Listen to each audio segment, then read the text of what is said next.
आज के इस विश्लेषण में सीधे मुद्दे पर आते हैं। हम बात करने वाले हैं वेस्ट बंगाल के 2026 असेंबली इलेक्शन रिजल्ट्स की। एक ऐसा नतीजा जिसने सबको चौंका दिया। ये सिर्फ कोई आम चुनाव नहीं था, बिल्कुल नहीं। ये असल में वहां की पॉलिटिक्स का एक पूरा का पूरा मेकओवर है, एक बहुत बड़ा शिफ्ट।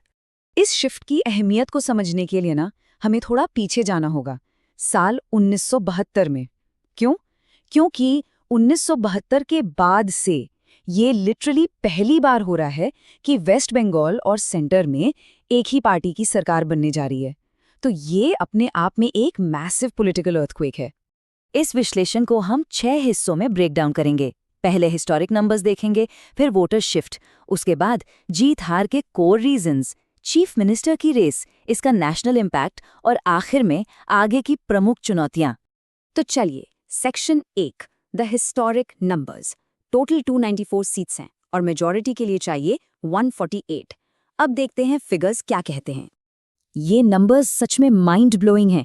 एक पूरी तरह से लैंडस्लाइड विक्ट्री। बीजेपी ने सीधे 207 सीट्स जीत ली हैं और पिछले 15 साल से पावर में बैठी टीएमसी वो सिमट कर रह गई है सिर्फ 80 सीट्स पर। कांग्रेस 2 और बाकी 4, मतलब ऑपोजिशन नंबर्स के मामले में बिल्कुल ही मार्जिनलाइज हो गया है। लेकिन इस चुनाव की सबसे बड़ी, सबसे ड्रामेटिक कहानी आई भवानीपुर सीट की।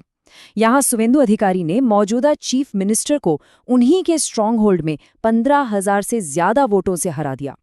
ये सिर्फ एक सीट की हार नहीं थी, ये एक बहुत बड़ा साइकोलॉजिकल मास्टर स्ट्रोक था जिसने पूरी हवा ही बदल दी।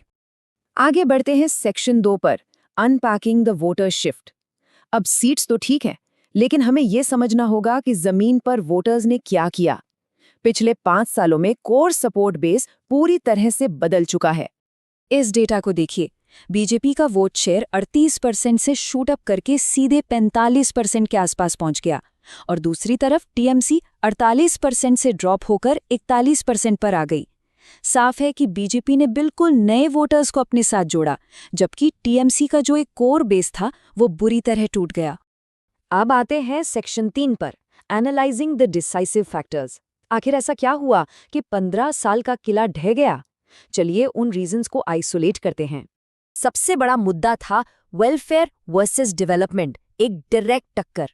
टीएमसी अपनी एस्टैब्लिश्ड सोशल वेलफेयर स्कीम्स पर भरोसा कर रही थी, जबकि बीजेपी ने अपना पूरा कैंपेन इंफ्रास्ट्रक्चर और नए डेवलपमेंट के आसपास रखा।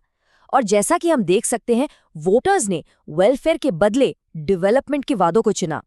अगर हार के रूट कॉजेस की बात करें तो ये स्ट्रिक्टली नंबर्स का खेल नहीं था।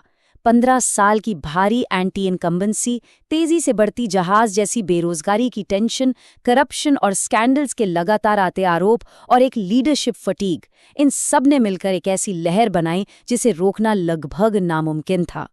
और वहीं जीतने वाली साइड का फॉर्मूला बिल्कुल क्लियर था। उन्होंने 3 चीजों पर फोकस किया। पहला, बूथ लेवल पर एकदम सॉलिड ग्राउंड नेटवर्क बनाना। दूसरा, सेंट्रल लीडरशिप की मेगा रैलीज का मैक्सिमम इम्पैक्ट यूज करना। और तीसरा, कुछ स्पेसिफिक एरियाज में पोलराइजेशन और आइडेंटिटी पॉलिटिक्स का एक वेल प्लान्ड स्ट्रेटेजिक इस्तेमाल। Section 4, the race for chief minister.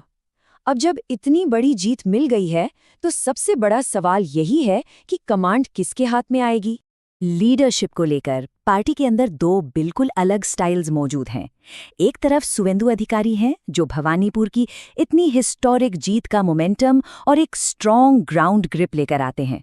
दूसरी तरफ दिलीप घोष हैं जो एक highly experienced long time party veteran हैं। ये चॉइस एक्चुअली आगे के गवर्नेंस का टोन सेट करेगी। गवर्नमेंट फॉर्मेशन की तारीख 9 मई एक्सपेक्ट की जा रही है और यहाँ एक बहुत बड़ा सिंबल छुपा है, क्योंकि 9 मई को रविंद्र जयंती होती है। रविंद्रनाथ टैगोर की बर्थ एनिवर्सरी के दिन ओथ लेना एक बहुत ही डीप कल्चरल और सिंबॉलिक मैसेज देता है। Section 5, national impact and investment. ये ध्यान रखना जरूरी है कि वेस्ट बंगाल का ये शिफ्ट किसी वैक्यूम में नहीं हुआ है। इसके रिपल इफेक्ट्स नेशनल पॉलिटिक्स और स्टेट की इकोनॉमी दोनों पर पड़ने वाले हैं। नेशनल लेवल पर सोचें तो रूलिंग पार्टी की नेशनल ग्रिप और ज्यादा स्ट्रांग हो गई है, ऑपोजिशन काफी वीक हुआ है और सबसे बड़ी बात, ये सीधा 2029 के लोकसभा इलेक्शंस के लिए एक मेजर इंडिकेटर बन गया है। अगर हम स्टेट लेवल पर आगे के फोकस एरियाज की बात करें तो नई गवर्नमेंट से कुछ बड़ी उम्मीदें हैं, जैसे mega infrastructure development, industrial investment को बूस्ट करना, लॉ एंड ऑर्डर का पूरा सिस्टम रिफॉर्म करना और सेंटर के साथ कोऑर्डिनेशन को इम्प्रूव करना। आखिरी सेक्शन, मेजर चैलेंजेस अहेड। देखिए, लैंडस्लाइड विक्ट्री मिलना एक बात है, लेकिन उसको एक्चुअली एक स्मूथ गवर्नेंस में ट्रांसलेट करना, ये बहुत मुश्किल होने वाला है। नई एडमिनिस्ट्रेशन के सामने चैलेंजेस का पहाड़ खड़ा है। टीएमसी अभी भी एक स्ट्रॉन्ग ऑपोजिशन है जिसे टैकल करना होगा। कुछ रीजन्स में जो डिससैटिस्फैक्शन है उसको मैनेज करना, और सबसे बड़ा टास्क, एम्प्लॉयमेंट और डेवलपमेंट को लेकर पब्लिक ने जो आसमान छूती उम्मीदें लगा रखी हैं उन्हें रियलिटी में पूरा करना। इसीलिए एक्सपर्ट्स इसे जस्ट एक रेगुलर इलेक्शन विन नहीं मानते। इस पॉलिटिकल शिफ्ट का असली मतलब है पॉलिटिकल पावर और वोटर डेमोग्राफिक्स का एक अनप्रेसिडेंटेड फंडामेंटल रीअलाइनमेंट। मतलब स्टेट का पॉलिटिकल डीएनए ही चेंज हो गया है। तो ये सब हमें एक आखिरी सबसे क्रिटिकल सवाल पर छोड़ता है, क्या ये हिस्टोरिक पॉलिटिकल शिफ्ट परमानेंट होने वाला है?